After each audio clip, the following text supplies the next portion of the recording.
Abroad Pod with James Davis. Hello, listener. Thank you so much for joining us on the Teaching Abroad Pod, coming at you on November 17th. I'm your host, James Davis, and with me this week is my co-host, Joe Spence from Oxford Seminars. Joe, welcome to the podcast. Thank you. It's exciting to be here for my first podcast ever. Yes. So what can you tell us about yourself? Anything exciting?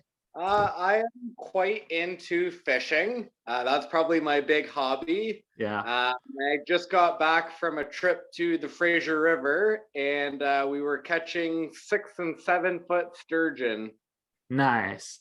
This is technically a podcast about teaching abroad. However, I'm going to put that to one side because I want to hear more about this fishing. How do you even catch something that big? It was pretty intense. It took quite a while to get in, and you're literally fishing with like a rod with like 600-pound line on it, and the fish will swim around in circles right beside the boat, and you don't even bring it into the boat. It's so big. You just hold it beside the boat and try and get a picture of it the best you can, basically. Nice. I guess we should get back to the matter at hand, which is teaching abroad. And we're going to bring you an interview that Joe and I did with one of our instructors, Brent Morrison.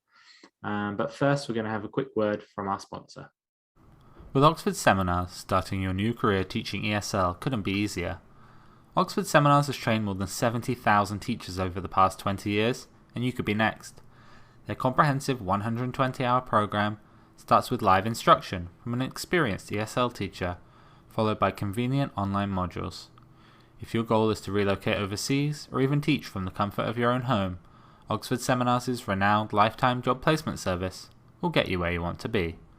Call 1-800-779-1779 by November 19th and give the code POD1117 to get $50 off your Oxford Seminars TESOL course price when paying in full. If you're too late, don't worry, there'll be another code in the next episode. Now back to the show.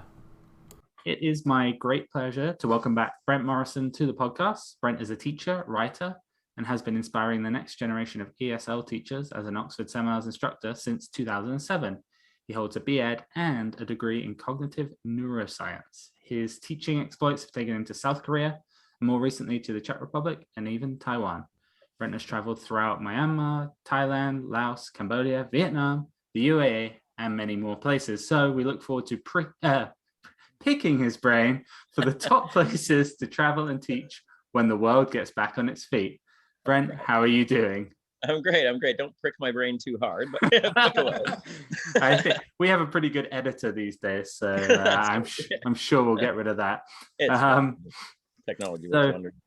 Just wondering, of all the places that you've been, is there a place that you want to go back to more than any other? That's a good question. I think about traveling quite a bit because we haven't been able to do it recently. I would say Cambodia. I've been there twice, and I really love Southeast Asia in general. But I don't know what draws me to it specifically. But I absolutely love it there. The people are very friendly, very happy. It's just a really laid back kind of place, and I've thoroughly enjoyed seeing like the sort of the big sites like Angkor Wat and things like that, but also just traveling through the countryside, going to some of the islands. Probably my favorite country to visit. Do you have a preference in terms of being in the north or the south? I only spent like maybe a day in Phnom Penh, but I really liked the Siem Reap area. Mm-hmm. I quite like Siem Reap. There's a lot going on. Of course, I really enjoyed Angkor Wat, and we spent some time at Mondulkiri, which is it's a province in the sort of northeastern part of the country. And there's an elephant sanctuary there called the Mondulkiri Project, I think it's called.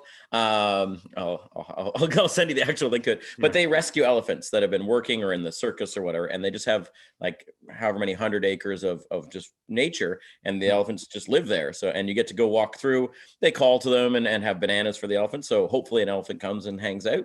But it was a really cool experience. I still support them monthly. I send them like $10 US or whatever to kind of help keep them going, because I know they were suffering during the pandemic as well as everyone.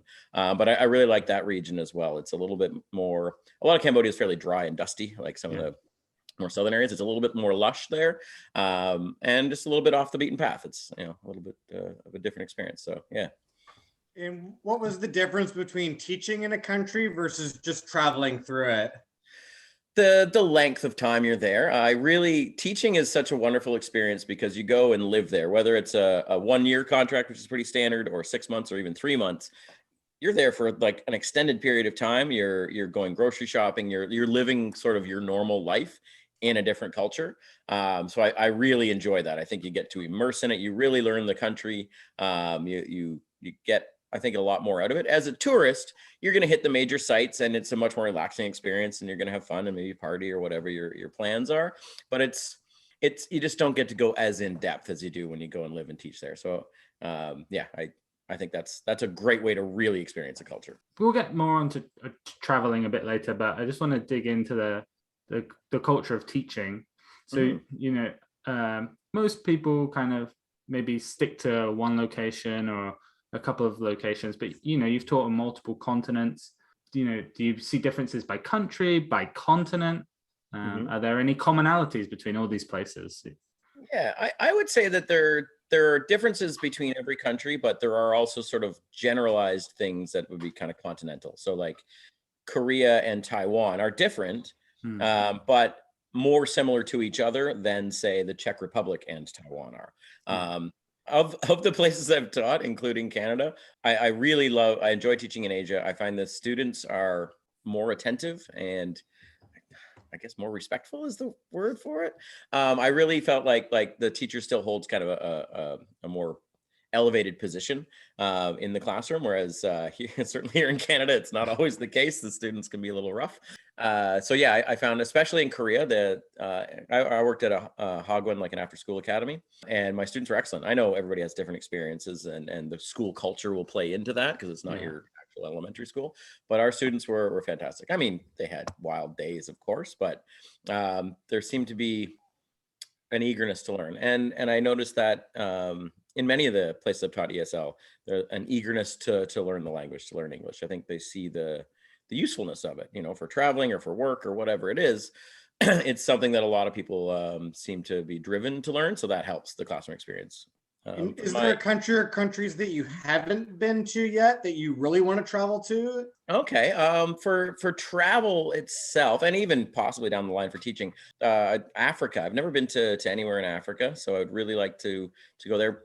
When the pandemic struck, I had just left a job, and I'd negotiated sort of an exit package.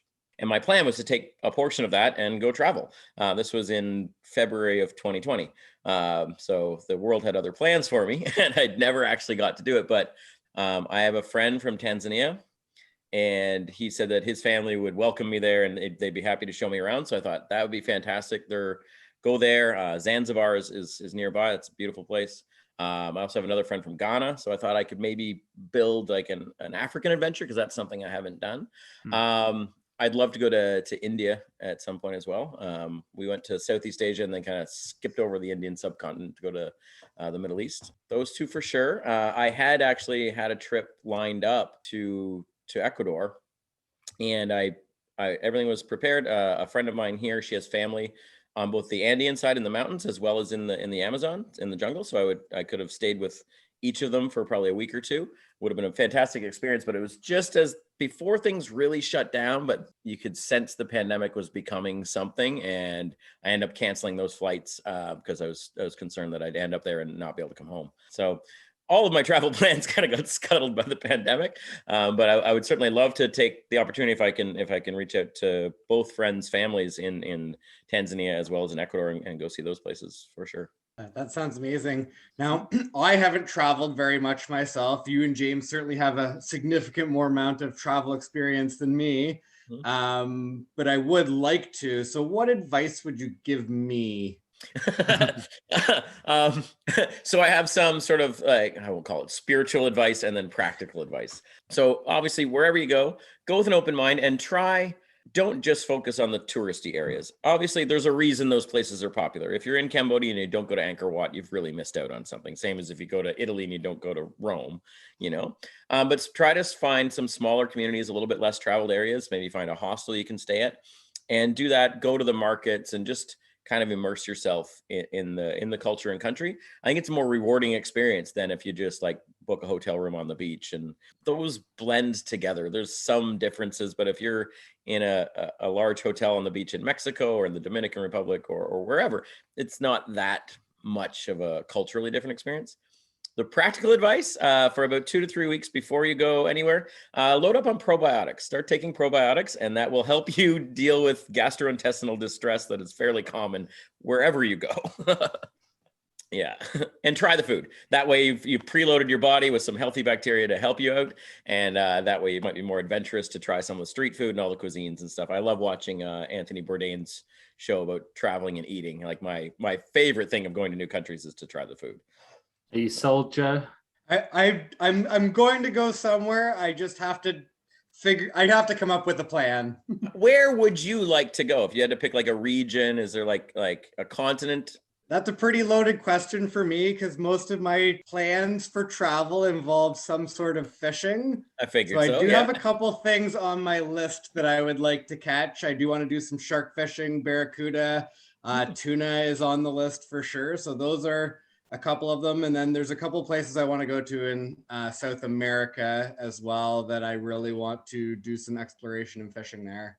Okay. Oh, very cool. Yeah, you'll have to plan a worldwide fishing trip. Just pitch it to the Discovery Channel, get it paid for. Hey, That's how you do it. Someone who hasn't traveled but loves fishing goes and experiences the world. And it actually could be pretty good. They get to Yeah. film you experiencing new things as well as catching some nice big fish. I'm sold. You mentioned earlier that you had all these travel plans and they kind of fell through. For someone who likes to travel, is always looking for adventures, how has it been for you not to be able to do that? Yeah, it's like a double whammy because we all had a lot of time because everything was shut down. You're either working from home or not working at all, but couldn't do the thing that I would normally do if I had some time to myself. So it's been frustrating, especially early on, like just because I had left a position with the intent of going to travel, and then those plans kind of got thrust aside. So it was a little bit frustrating, but recently, especially, I think as we all have a little bit of optimism that maybe the world is going to come back to normal sooner than later. I've actually gone through, just old photos, and it's rekindled my my desire to get out and go see something. But yeah, it's been challenging in multiple ways, dealing with the pandemic and that. But certainly the inability to go explore, and my concern has been, we might get the opportunity to leave North America to go somewhere, but that's not to say that other countries are going to be welcoming of travelers. So it that could be a factor as well. And I think of just the freedom that I love exploring new places, and that might be limited. They're just the cultural changes, and we don't know how long those are going to last. So I'm hoping the world opens up soon, and I hope we can do these things, and I hope that in a safe way, everything kind of returns to some semblance of normal. Do you have future travel plans? Nothing dialed in as of yet. There's a few things, the aforementioned trips that I didn't get to do, of course, are kind of just in the background. I didn't go back to the Czech Republic to teach this summer, just again due to the quarantine restrictions and things. So I'm hoping next year. They had their 30th anniversary of the school, but they've kind of postponed the celebration until next year. So I'm hoping I'll be able to get there for that. And it's funny, I kind of missed out on some of like the more common areas. Like I've been to Europe, but I've never been to Greece or Italy or France or Spain. So I would like to do that at some point. Like my stepfather's family's from Italy. He said before that I could visit some of them. They don't speak English and I've never met them, so it'd be an experience. But being able to take advantage of maybe a place to stay and somebody to cook you some good Italian food is never a problem. So yeah, lots of stuff I'd like to do. I'd love to go back to Iceland as well. We were there in July. Which is very cool because the sun set around like 12:30 at night and rose again at like 2:30. I'd like to go back in the winter when it's dark all the time. You get to see the northern lights and really experience some of that too. So nice and busy. Mm-hmm. So last time, Brent, we kind of hassled you a lot about the Czech Republic, specifically the wine and the cheese and all of that. Is there anywhere, let's move away from Europe, is there anywhere in Asia, anything in particular you want to highlight as being a culinary highlight for you? Ooh, that's a good question. I've had some excellent meals in most places. I mean, Thailand, I think I would argue has the best food in the world. I've the complexity of the flavor, the diversity of dishes is really, really good. So I'll place that pretty high. Even like for 60 cents from a street vendor, you can get an amazing pad thai, something like that. We had some great pho in Vietnam. There was a tiny little, it was this little hole in the wall pho restaurant, and they had like the vat they're making the soup in. And we went back there, I would say 5 or 6 times. Like we went there once, like this is amazing. So we kept going back. And we asked them about it, and that cauldron of soup has been continuously boiling since the 1940s. Ooh. They have been cooking, and they just keep adding water and keep adding new ingredients. And that's how they say they get the richness of flavor. You never clean it, you never empty it. You just keep adding, keep adding, keep adding. And I was like, where else am I going to get an experience like that?